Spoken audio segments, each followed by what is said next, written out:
अपन बात करेंगे second part electrostatic analogues में। जब अपन करेंगे comparison of equation 5.2, 5.3, 5.6 with the corresponding equation of electric dipole, suggest करेगा जो मैग्नेटिक फील्ड होता है large distance due to bar magnet of magnetic moment time उसको ऑब्टेंड होता है इक्वेशन से for electric field due to electric dipole of dipole moment. ठीक है, रिप्लेसमेंट होगा ई को बी से रिप्लेस करेंगे, पी को एम से करेंगे, 1/4 एप्सिलॉन नॉट को म्यू नॉट अपन 4 पाई से करेंगे। ठीक है, ये रिप्लेसमेंट है बच्चों। अब पर्टिकुलर में अपन से इक्वेटोरियल फील्ड पे जो बार मैग्नेट होगा वो अपन लिखेंगे माइनस म्यू नॉट अपन 4 पाई 4 पाई आर क्यूब।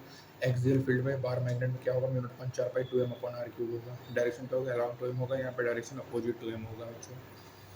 ठीक है, इक्वेशन 5.8 जस्ट इक्वेशन 5.2 है, वेक्टर फॉर्म में टेबल 5 में समराइज किया है इलेक्ट्रिक एंड मैग्नेटिक डाइपोल को। डाइपोल मोमेंट देखो इलेक्ट्रोस्टैटिक्स में 1/f, यहाँ पे मैग्नेटिज्म है, इक्वेटोरियल पे शॉर्ट डाइपोल p है, m है। एक्सियल फील्ड पे क्या है, -p है, यहाँ पे -m है। और यहाँ पे एक टॉर्क क्या होता है, p क्रॉस ई, यहाँ m क्रॉस b होगा। External field energy -p cross E होता था, यहाँ -m डॉट b होगा, -p dot E -m dot b होगा। तो ये बच्चों कंपेरिजन दिखाया है हमारा इलेक्ट्रोस्टैट्स में और मैग्नेटिज्म्स में, दोनों में क्या डिफरेंस है उसको अपन दर्शाया गया। अब बात करेंगे मैग्नेटिज्म एंड गॉस लॉस के बारे में। ठीक है, मैग्नेटिज्म एंड गॉस लॉ के बारे में बात करेंगे। ठीक है, तो चैप्टर 1 में तुमने स्टडी किया कि गॉस लॉ इलेक्ट्रोस्टैट्स में होता है। अपने देखा क्लोज सरफेस रिप्रेजेंट करेगा नंबर ऑफ लाइंस, जितने सरफेस होंगे गिव करेंगे सरफेस को इक्वल होगा नंबर ऑफ लाइंस, इतना इंटर करेंगे, ये कॉन्सिस्टेंट होता है। और यहाँ पे कोई भी नेट चार्ज इनक्लोज नहीं होगा सरफेस के द्वारा। और in the same figure for the close surface, यहाँ पे नेट आउटपुट फ्लक्स जो होता है उसमें इंक्लूड होगा नेट पॉजिटिव चार्ज।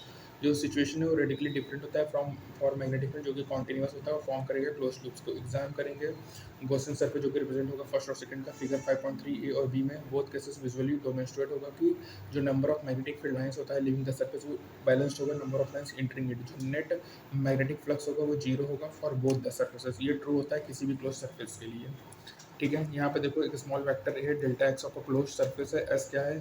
ठीक है, जो मैग्नेटिक फ्लक्स है एस डिफाइंड होगा, बी क्या है फील्ड एट डेल्टा एस होगा, डिवाइड करेंगे एस को मेनी स्मॉल एरिया एलिमेंट में, कैलकुलेट करेंगे इंडिविजुअल फ्लक्स को। तो यहाँ पे जो नेट फ्लक्स होगा वो summation B dot d s equal to 0 होगा, जहाँ पे सभी area element delta S compare करेंगे गॉस लॉ ऑफ इलेक्ट्रोस्टैटिक्स से। जो फ्लक्स होगा क्लोज सरफेस में वो होगा summation E dot d S Q upon epsilon not. और यहाँ पे क्यू क्या है, इलेक्ट्रिक चार्ज है जो कि इनक्लोज्ड बाय द सरफेस है। जो डिफरेंस होता है between Gauss law of magnetism and for electrostatics is a reflection होता है ऑफ द फैक्ट कि जो आइसोलेटेड मैग्नेटिक पोल्स होता है, मोनोपोल होता है, वो नहीं एग्जिस्ट करता। इसीलिए कोई भी सोर्स या सिंक नहीं होते हैं। जो सिंपलेस्ट मैग्नेटिक एलिमेंट होता है डाइपोल या करंट लूप में, सभी मैग्नेटिक फिनोमेना को एक्सप्लेन करते हैं in terms of arrangement of dipole और करंट लूप्स में। इसीलिए जो गॉस लॉ फॉर मैग्नेटिज्म वो कहता है कि जो नेट मैग्नेटिक फ्लक्स होता है किसी भी क्लोज सरफेस में वो जीरो होता है। ठीक है, तो याद रखना बच्चों, जो नेट मैग्नेटिक फ्लक्स होता है थ्रू एनी क्लोज सरफेस वो हमेशा ही जीरो होगा।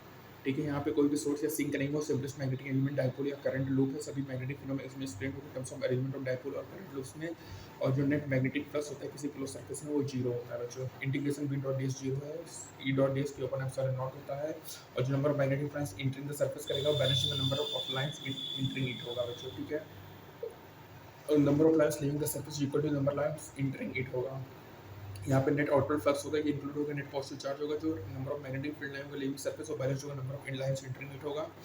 ठीक है, और नेट मैग्नेटिक फ्लक्स किसी भी क्लोज सरफेस से वो जीरो होता है। जो ये इंपॉर्टेंट है नेट मैग्नेटिक फ्लक्स। यहाँ पे तुमको बताया दिया डाइपोल मोमेंट पी है, यहाँ एम है, इक्वेटोरियल को short dipole minus p minus m से होगा, शॉर्ट डाइपोल हो गया। ठीक है, और इसके बाद टॉर्क में यहाँ पे पी क्रॉस ई, वहाँ पे एम क्रॉस बी होगा। फील्ड में माइनस पी डॉट ई, यहाँ पे माइनस एम डॉट बी होगा।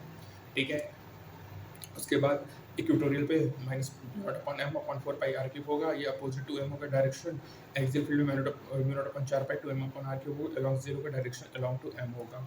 ठीक है, और याद रखना नेट मैग्नेटिक फ्लक्स किसी भी क्लोज सरफेस से हमेशा क्या होगा, जीरो होगा। अब इसके बाद अपन इसका थर्ड पार्ट लेंगे बच्चों। तब तक के लिए all the best, stay tuned for further updates. Thank you.